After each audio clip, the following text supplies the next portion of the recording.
So after 20 years, Jacob finally left Uncle Laban's house.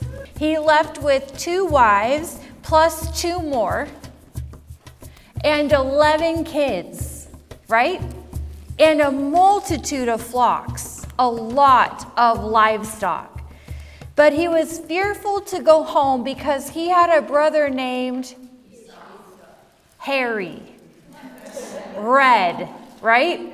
He was terrifying. So the Lord came down to Jacob and wrestled with his nature and broke him, right? There, the Lord changed his name, right? It's a significant name. It's a significant people. What is it? Israel, right? Though he positionally was Israel, because the Lord declared it so, practically, he is still Jacob. Very much so. We saw that in our homework. He fell short of full obedience because the Lord told Jacob to go where? Bethel, which means house of God, but he buys a plot of land and settles where? In Shechem.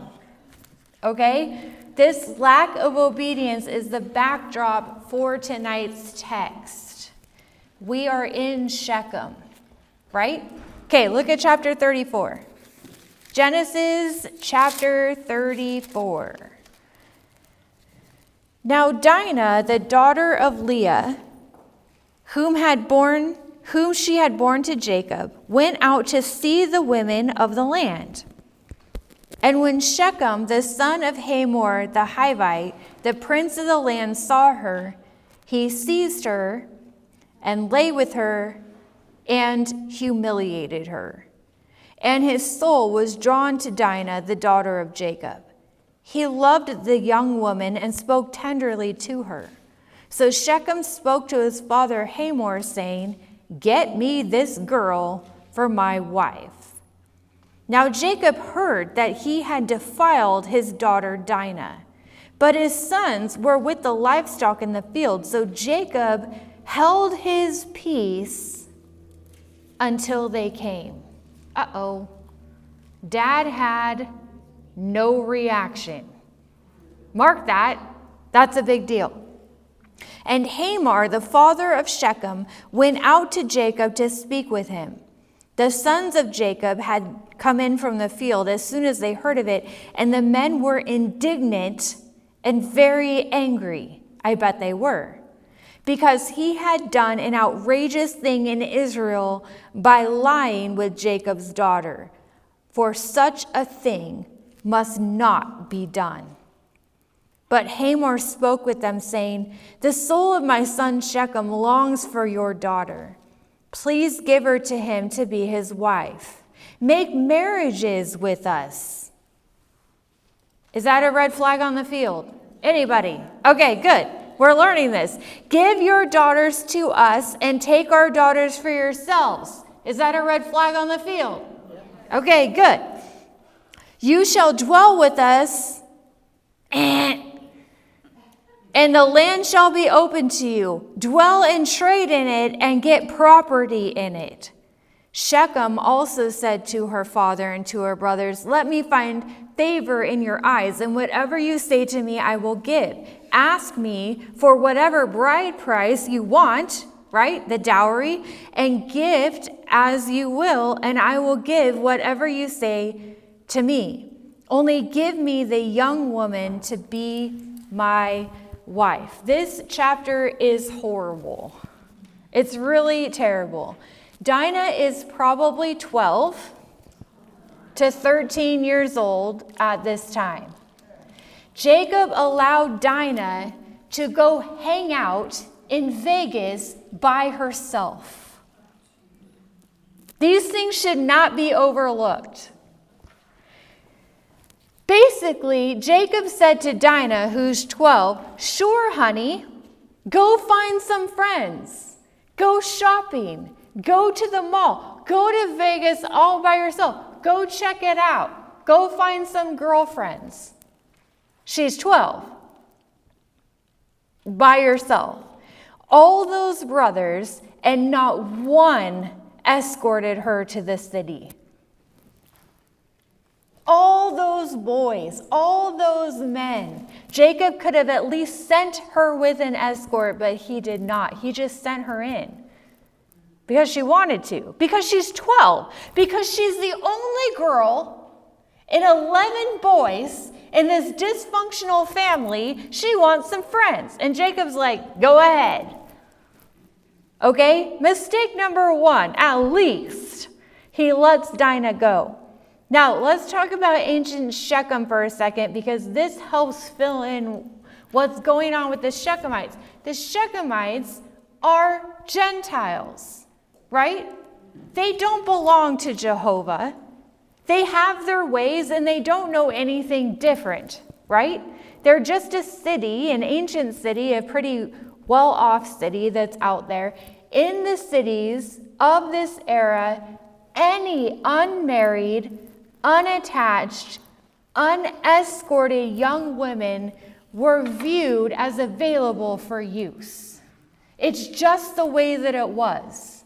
If there was a girl that was out there without any protection or escort, they were free to pick up. That is how it was. It was written into their laws. As long as they were not attached or had a dowry or had protection or something, they were like free-range chickens. And that's pretty much how they viewed them. They could use them however they wanted to. Promiscuity was just a part of their religious culture.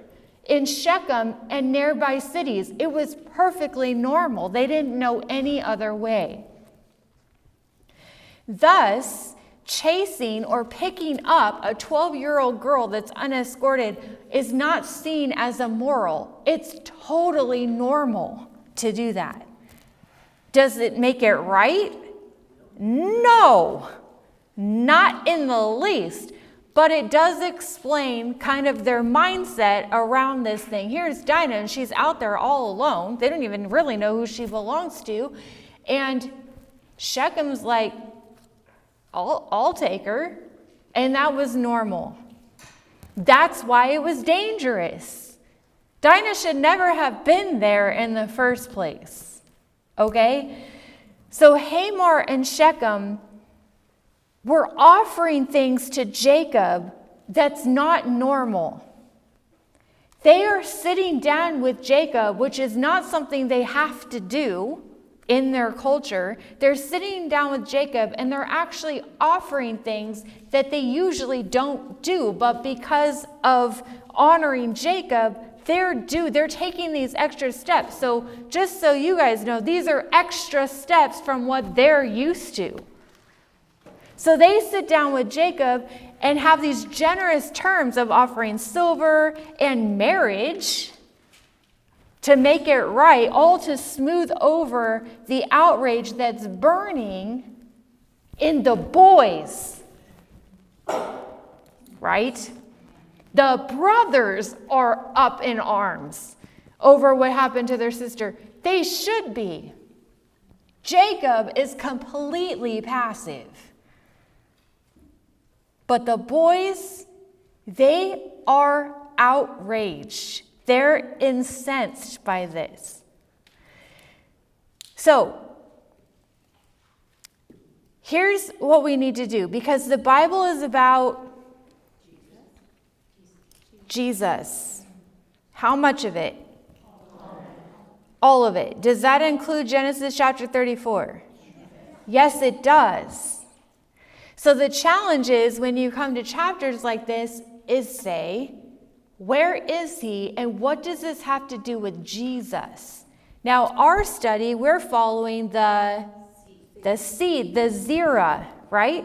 That is the context or the lens that we chose to take this journey through Genesis, and that's very important because this was another assault by our enemy. A spiritual ambush aimed at the promise itself, at the zera. And I'll tell you why. Because the intermarriage that Shechem was trying to offer to Jacob, hey, let's just hang out. Let's just get these kids married, and then we'll marry off all the other kids, and we'll buy you land, and you buy our land, and everybody just lives in Vegas together. That was on the table, right? For them to intermarry and intermingle, and Jacob and his family would have been completely sucked into Shechem. There would be no Israel. Whose plan is that? Satan. Is this not a direct attack on the seed again? Yes, it is. That's why I believe this story, among other reasons, was preserved, because this is super dangerous. Jacob could have said, good idea. For the sake of saving face, let's do that. That would have lost Jesus. That would have been it. Satan would have won. It's his plan to destroy the seed and whoever carries the seed.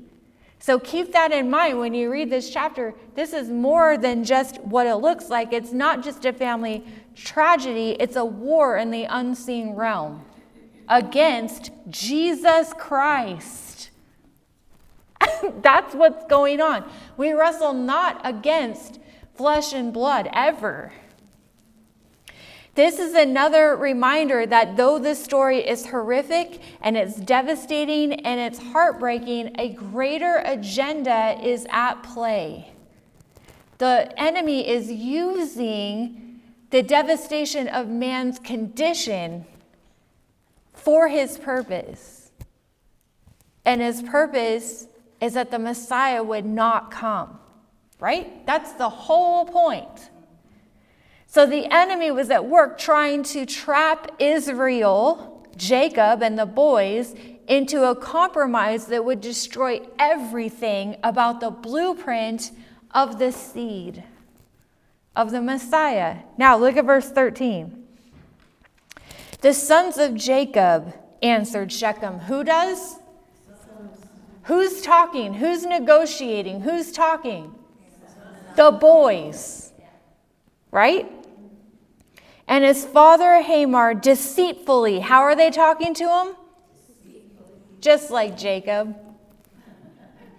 Right? Because he had defiled their sister Dinah. And they said to them, we cannot do this thing to give our sister to one who is uncircumcised, for that would be a disgrace to us. Only on this condition will we agree with you, that you will become as we are, by every male among you being circumcised.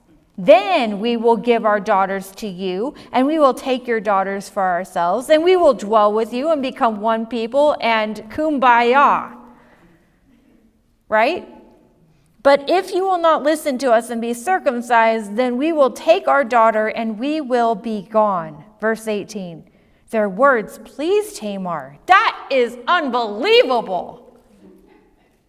They were going to go for it. The words pleased Tamar and Hamor's son Shechem.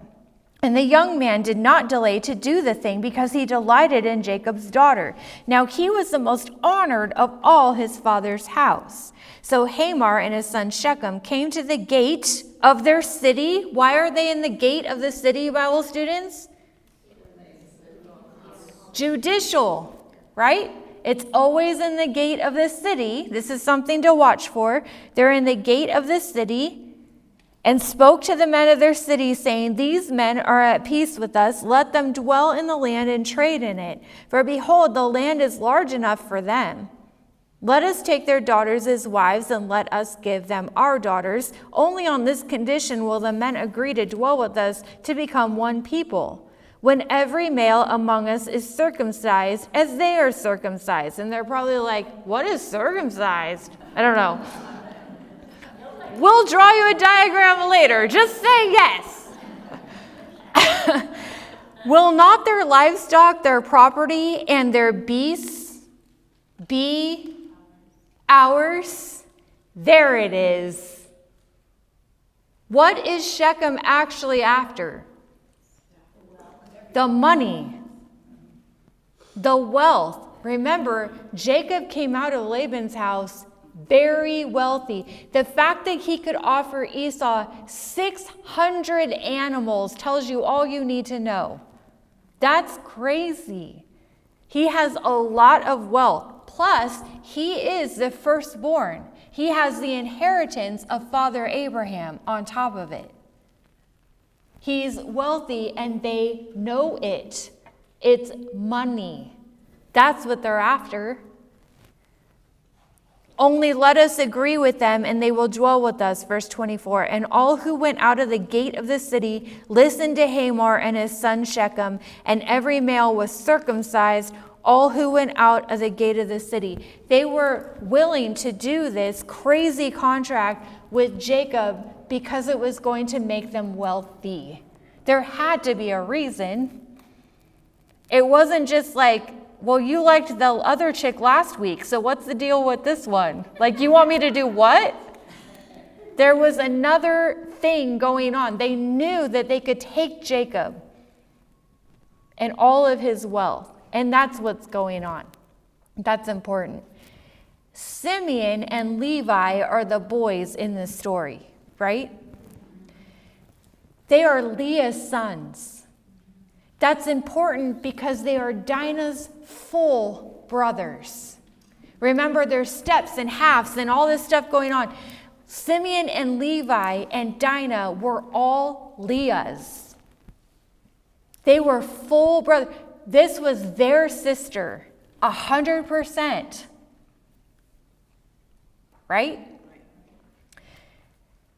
And just like their dad and Uncle Laban, they used deception to win Shechem over, right? They weren't actually going to go for this, but they are pretending. So instead of turning this whole mess over to the Lord, who, by the way, is not mentioned one time in the entire chapter, he's completely absent. The Lord is not in this chapter. Instead of going to him to ask counsel and direction in the most devastating day of their lives, they turn to their fleshly default instead as conniving heel snatchers 2.0. Right? That's what they do.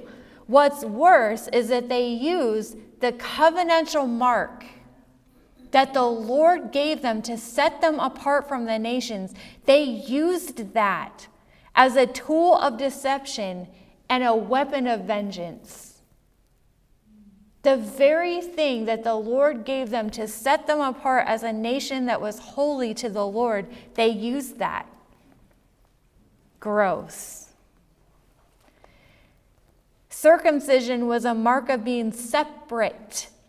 So when they were sore, not feeling like walking around much, two of the sons Jacob, Simeon and Levi, these are important, Dinah's brothers, took their swords, the two of them, and came against the city while it felt secure and killed all the males.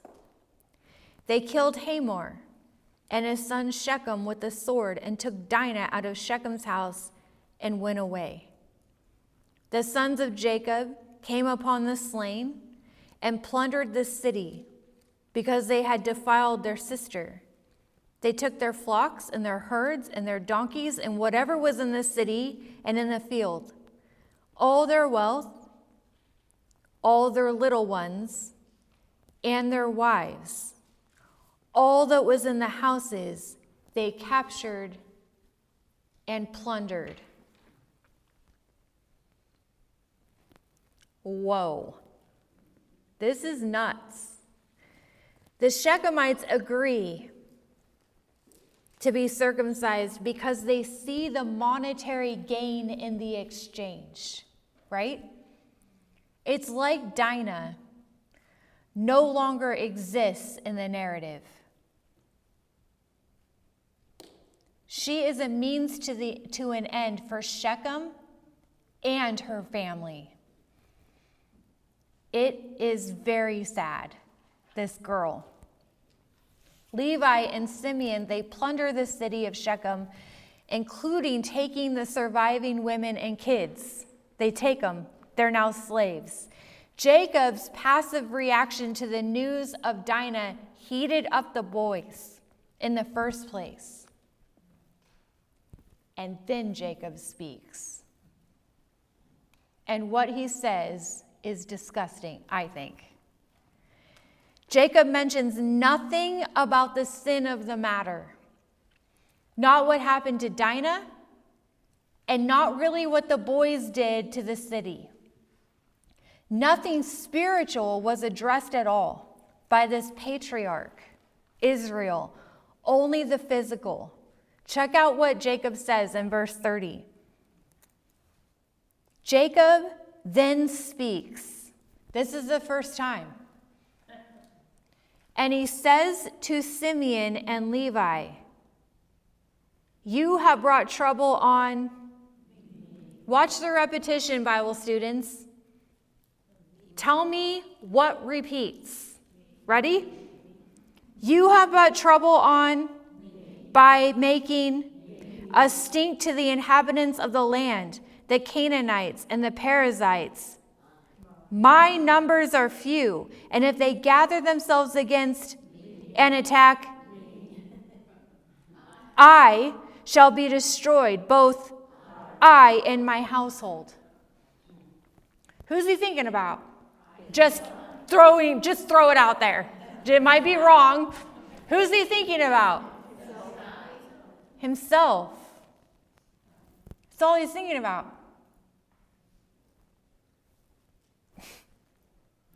He's worried about himself. This rebuke to the boys, as puny as it is, which really is not a rebuke at all, is telling, I think.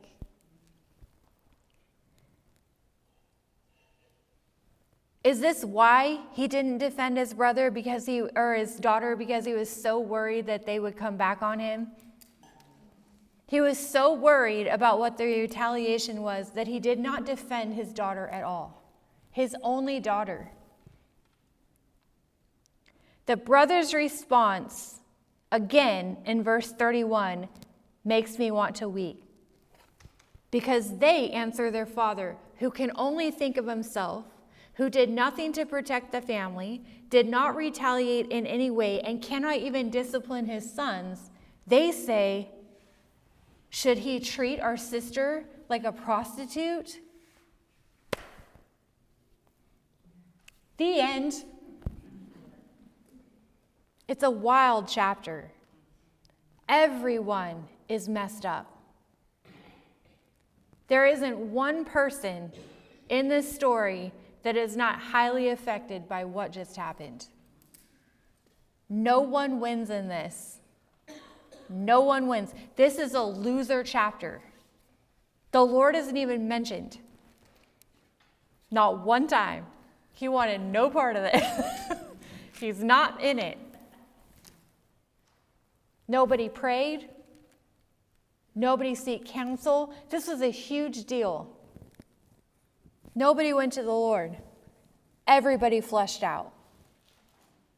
That's an understatement. Right? The whole family. Okay, do we feel the dark black ink of this chapter? Okay, good, because we're going to move on. But they said, should he treat our sister like that? Right? God said to Jacob, there is no break. You know that chapters are not divine. They're very useful. We need them or we won't be able to find anything. But this could be literally no time lapse. It may be. But the next thing that happens is that God speaks to Jacob. And I love this. It's like a huge but God. Huge. Chapter 34 to chapter 35, but God spoke to Jacob. Jacob didn't say one word to God, but God spoke to Jacob. Who's pursuing who? Who is always pursuing. Yes. So check it out. God spoke to Jacob. God doesn't miss a beat. God spoke to Jacob, arise, go up to Bethel and dwell there. Pause. The Bible is clear. We just read a passage in Romans that makes it clear that we have a sin nature. Right? If you don't know that, and sorry to ruin your day, but you do. It's a sin nature. All have sinned and fallen short of the glory of God. And we were all born this way. The psalmist tells us that in iniquity my mother bore me. Right? We are doomed, and we are damned, and we are done if you're breathing. That's the truth of it. But we serve a God of second chances and third chances and 25th chances. Here's what's beautiful about this. If you follow Jacob's life, Jacob, though he had wrestled with God, we just saw that last week, was given a new name, right? From Jacob to Israel, he made decisions in his old nature contrary to what the Lord desired and declared. Right? True? I cannot stand myself, Paul says. I do what I don't want to do. I don't do what I do want to do. Wretched man that I am. That's what he's talking about. This wrestling with the old sin nature. What had the Lord declared to Jacob? What was the last directive we heard? Go to Bethel. That's where he was supposed to go. What did he do? He pitched a tent in Shechem. Right? What was he supposed to do? Go to Bethel, and he stopped at Shechem. Jacob was supposed to do this. Go to Bethel. But he didn't. He stopped short of full obedience. So what does the Lord say? Verse 1, God said to Jacob, arise, go to Bethel. Right? Yeah, right. Arise, go to Bethel and dwell there. It sounds like we've heard this before. Right? The Lord repeats the unfinished work. What Jacob was last told to do, he had not done it. So the Lord repeats the last thing he told him to do. It's a redo. It's a start over. It's another chance for Jacob to get it right, to walk in obedience. Jacob, go to Bethel. He doesn't. He stops at Shechem. That is a disastrous disobedience. So what does the Lord say? He pursues Jacob. He talks to him and says, hey, Jake, go to Bethel. How gracious is that? Did he say, you dimwit? I told you to go to Bethel. Why did you pitch a tent in Shechem? Look at what you did. You made a total disaster out of everything, heel snatcher. Is that what he said? Hey, Jacob, go home. Go to Bethel. I love this. Go to Bethel. The Lord pursued Jacob's heart again. God said to Jacob, God said, go back to where we started. Let's begin again. He gives Jacob a complete do-over back. He picks him up from the cliff he just walked off of. He airlifts him off the cliff and sticks him back at the starting line where he should have been. I love that. Go back, build an altar, the place of sacrifice, the place of worship. Verse 2, so Jacob said to his household and to all who were with him, put away the foreign gods that are among you and purify yourselves and change your garments. Then let us arise and go up to Bethel so that I may make there an altar to the God who answers me in the day of my distress and has been with me wherever I have gone.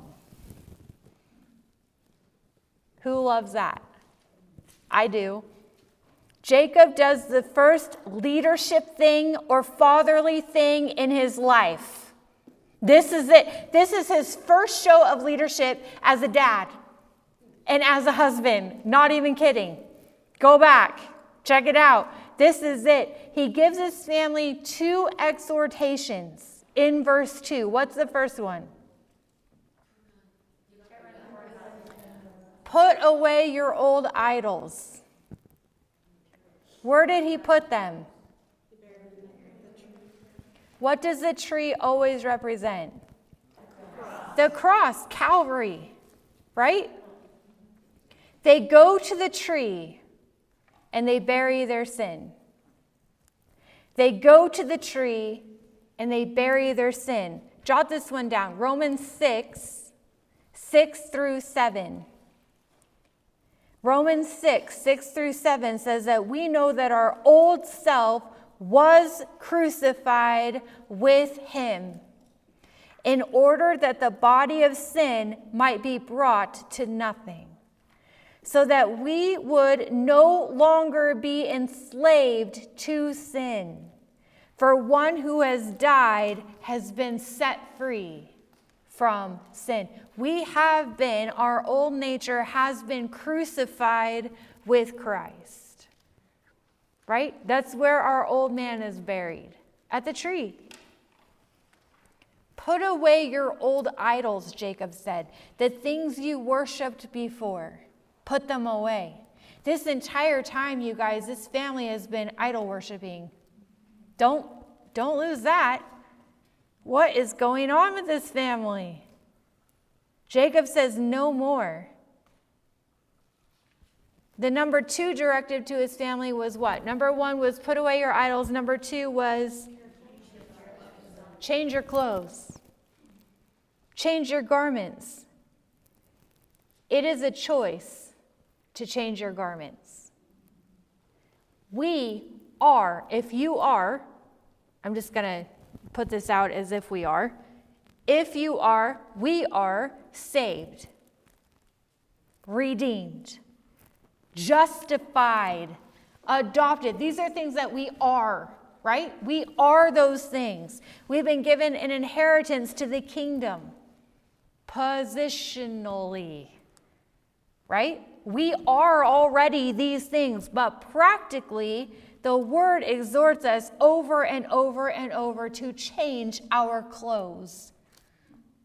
You are robed in righteousness. You are robed in righteousness in Jesus Christ, in linen that's white and pure. Positionally, we are also to put on Jesus Christ and put on our armor and put on righteousness, right? I thought we already had it. We do. But every day we choose what outfit we're wearing. Positionally, you are. Practically, we still have Jacob in there.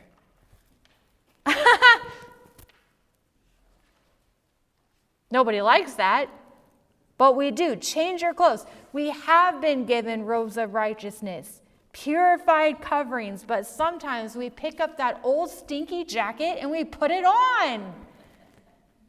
Why do we do that? We choose to walk every day in different ways in our old sin nature. Every time we sin, we've picked the dirty, stinky jacket. It's true. Look at verse 5. As they journeyed, a terror from God. Check this out. This is also grace, you guys, okay? As they journeyed, a terror from God fell upon the cities that were around them, so that they did not pursue the sons of Jacob. You see that? Why is it that war was stayed? Why is it that the nations did not come after Jacob? It tells us why. Why? One reason. Because Jacob is super awesome cool? Because he's so cool, so warrior, so ninja that everybody's afraid of him. No, what's the one reason why he did not get pummeled by the entire world that existed? Why? The terror from God fell on them. Whose terror? God. Yeah, God's like, Da-da-da! Da-da-da-da-da! Literally, that is what happened. That is super cool. Jacob came to Luz, which is the old name for Bethel. He renamed Luz Bethel at the pillow ladder thing. It was Luz. So for the reader's sake, the Old Testament, when they're reading this, they know what they're talking about. But Luz and Bethel, same place, which is in the land of Canaan, he and all the people who were with him, and he built an altar and called it El Bethel, which means what? El is, Bethel is, God of the house of God. God of the house of God. I love that. That's what he called it. Because there God had revealed himself to him when he fled from his brother. God protects them. The retribution that Jacob feared in his flesh was stayed by the hand of the Lord. He would have got whomped. What Jacob was afraid of would have happened, but the Lord protected them. This was gracious. Jacob and his family would have and should have and could have been pursued by Shechem's allies. Absolutely. What happened in Shechem was absolutely unwarranted genocide. Jacob would have died.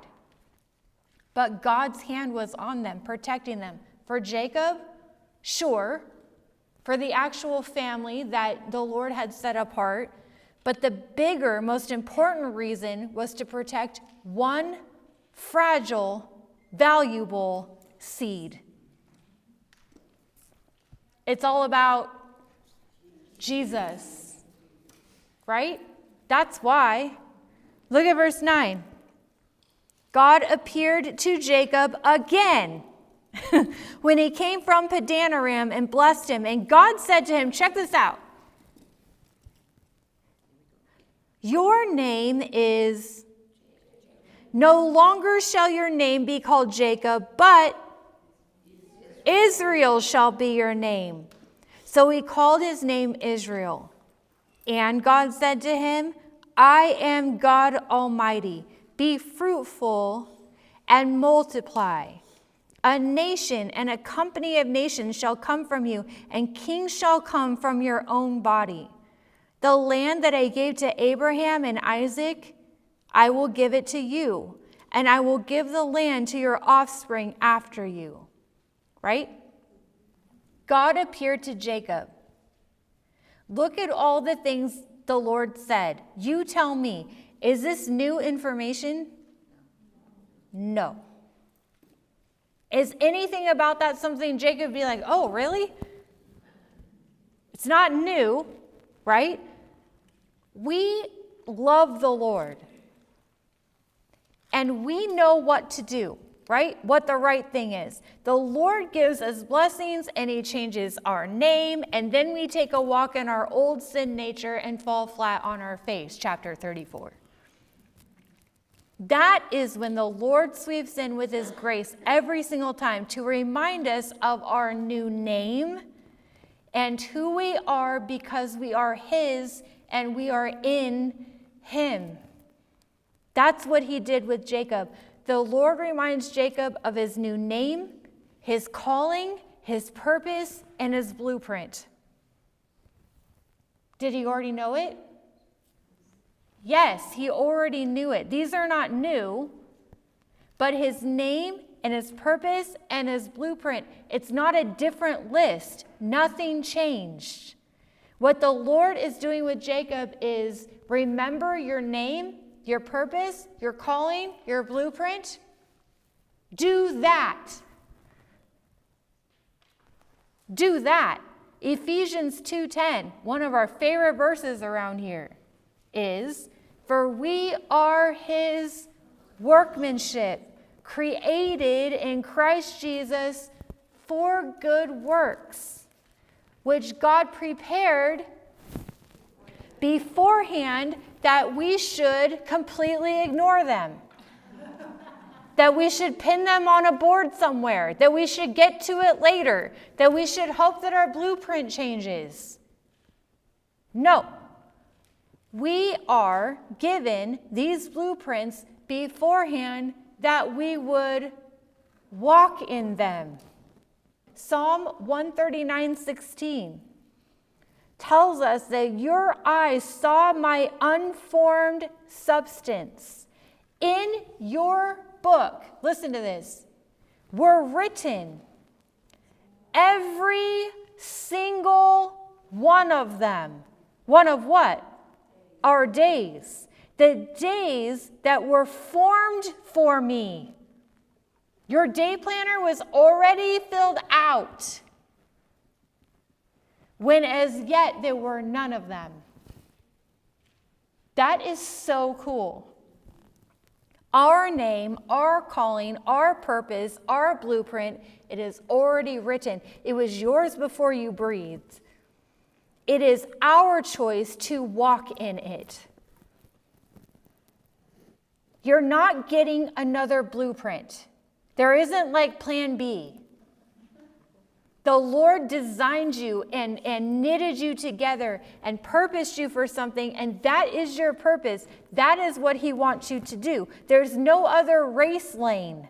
You can't swap race lanes with your girlfriend next to you. Do the one assigned to you. Jacob needed to finally choose to walk in what was already designed for him. The Lord is only repeating what he already knows. That's all he's doing. In this restart, in this redo, he's not giving Jacob any new information. Go to Bethel, and here's your name, your calling, your blueprint. All he's doing is repeating Genesis chapter 1 through 34. Hey, Jacob, do this, and we'll talk about the next thing. Try doing this. He says, Jacob, do it, live in it, walk in it, own it, complete it. Do that. Jacob blew it, you guys, big time. He blew it. Though he was fully equipped by the Lord to walk in the newness of life, he bombed. He blew it. But the Lord came to Jacob and reset him. It's a redo. It's a restored. It's a renew. That's what this chapter is. And he exhorted Jacob to renew his mind and his spirit to walk in the new man that he was already positionally that person. The Lord said, walk in that. Now, notable things for the rest of the text. We're going to summarize it because I want to get to some takeaways.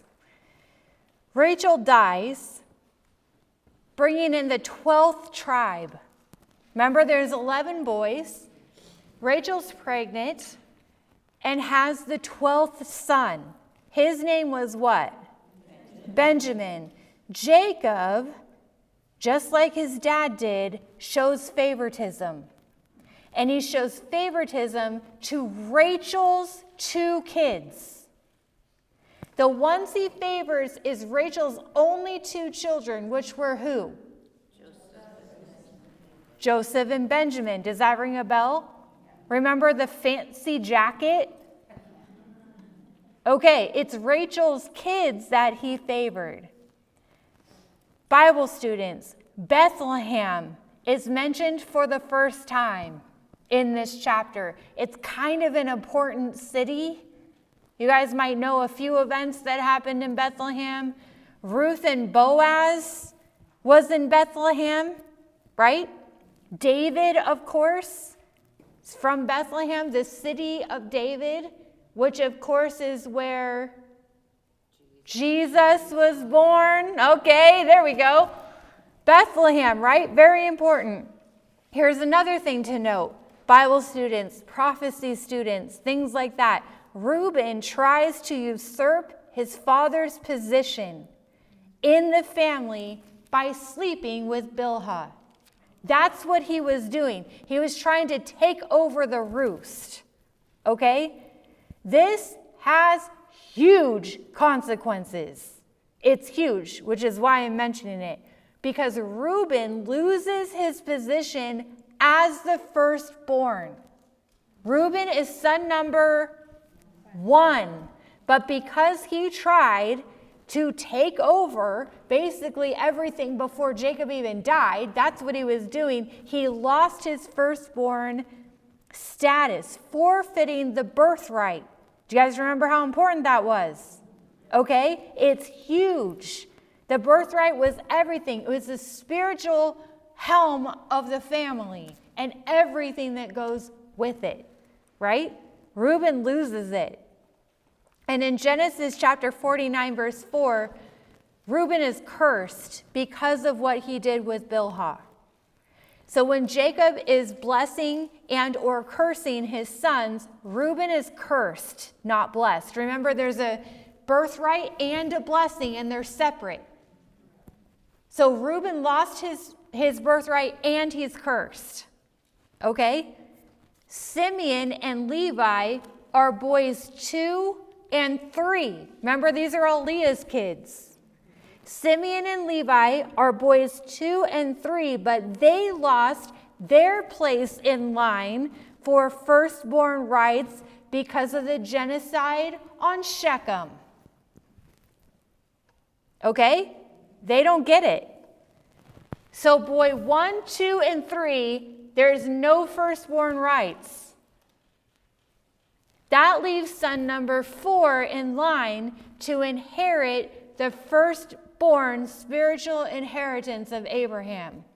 Does anyone know who the 4th son is? Judah. That's how that works. So if you guys are wondering why Judah is the one, he usurps the family as firstborn. And that's how he got there. He's not stellar. We're going to find that out next week. But that doesn't matter because it's about Jesus, right? So that's how Judah got firstborn status. So that's important. This is Bible trivia for you. You're welcome. Next time you go to a Bible trivia game, you're like, oh, it's on. I know how this works.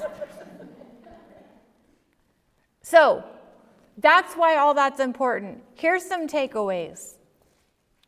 2 Corinthians chapter 5, verse 17. You guys know this one. Write it down.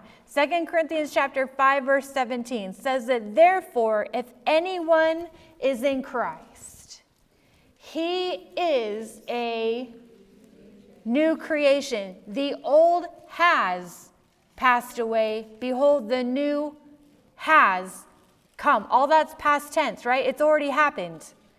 At salvation, you are new. You are new. It's the mystery of regeneration. You are new. Not will be new, or someday you'll be new, but you're already new. Now, we make the choice day by day, hour by hour, decision by decision, to walk in the renewed.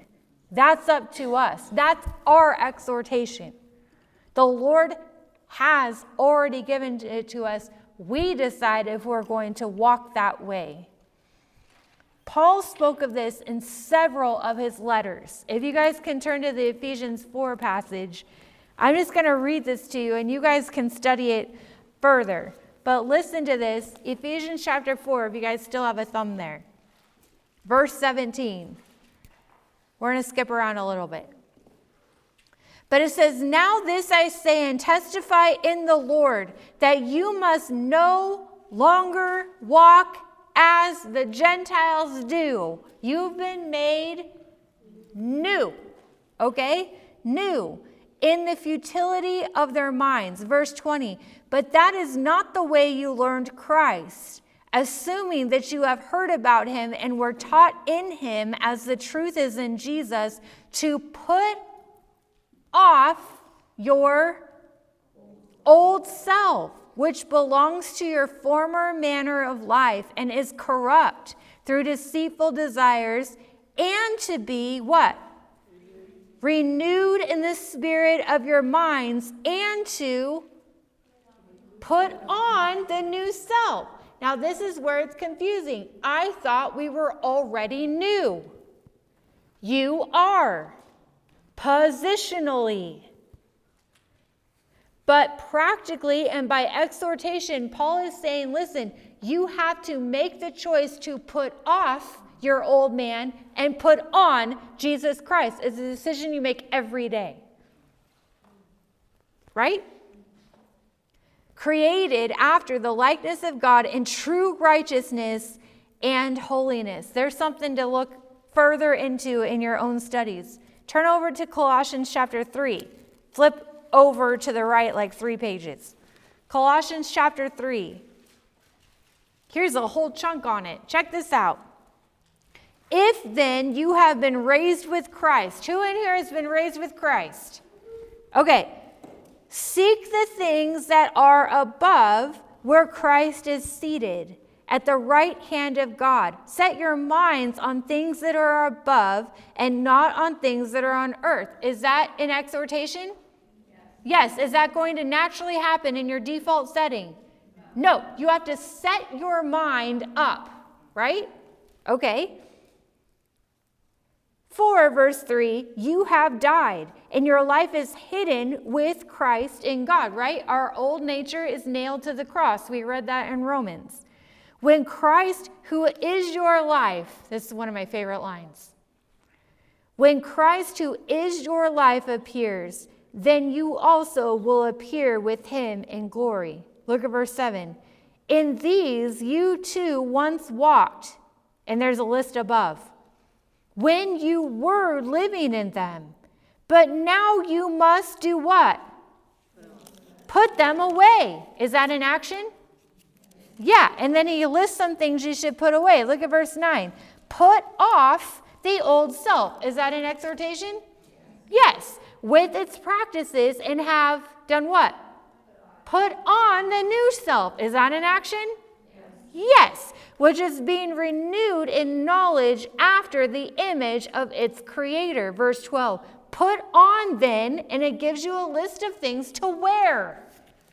Which I personally love when someone just tells me what to wear. Put off the old self. Put on these things. It's an effort. It's a conscious thing that you do. Every morning you wake up and say, what am I going to wear? Am I going to walk in the newness of my new self, or I'm going to wear that crummy, old, disgusting, stinky jacket that's dead and nailed to the cross? I'm just going to rip it off and put it on and smell real bad all day and walk in the flesh. That's our choice. Positionally, robed in righteousness, clean, forgiven, justified, linen, pure, white, new self, right? Practically, Jacob. Ugh. I do the things I don't want to do. I don't do the things I want to do. Anybody? Is it just me? I'm like exhausted with myself. Put off, put on, put off, put on. This is what it is. Now, Romans chapter 13. If you guys want to flip over there, if not, write it down. But check this out. Romans 13. I'll give you one more. I love this. Verse 11. This should light your hearts up. Besides this, you know the time, that the hour has come for you to wake up from sleep. Check this out. This is the best verse. For salvation is nearer to us now than when we first believed. Hallelujah. We are one day closer to Jesus every day. Right? Verse 12. The night is far gone. The day is at hand. So then let us cast off. Is that a work? Yes. The works of darkness and put on. Is that a work? The armor of light. See your choices? See that? It's everywhere. You can cross-reference this all over the place. This is obvious that we're supposed to be doing this. Put off, put on thing. Let us walk properly as in the daytime, not in all these things, but put on, verse 14, what? The Lord Jesus Christ, and make no provision for the flesh. Right? Put off, put on. The Lord is beautiful at the redo. At the, let's try that again.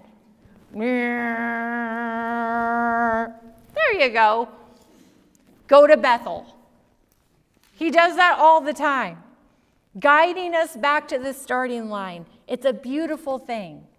We fail, we fall, we pitch our tents in Shechem when we should be in Bethel. We run off course, we get distracted and disoriented, but God, rich in mercy.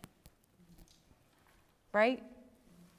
If Jacob gets a redo, you guys, take heart.